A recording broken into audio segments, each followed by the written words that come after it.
Getting a full refund on Mercari is a straightforward process. Today, I'll guide you through the steps to do it effectively.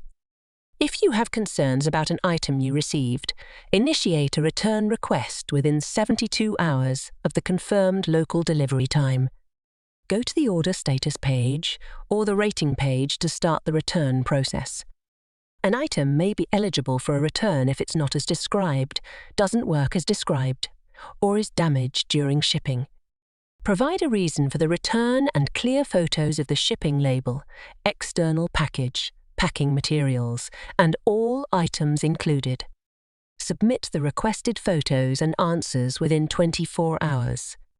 Mercari evaluates the listing and information submitted to determine if a return is warranted. If the return request is approved, refunds are processed to the original form of payment within 3 business days after confirmation of the return. Use the return label provided by Mercari to return the item to the seller. By following these steps, you can easily get a full refund on Mercari for items that meet the return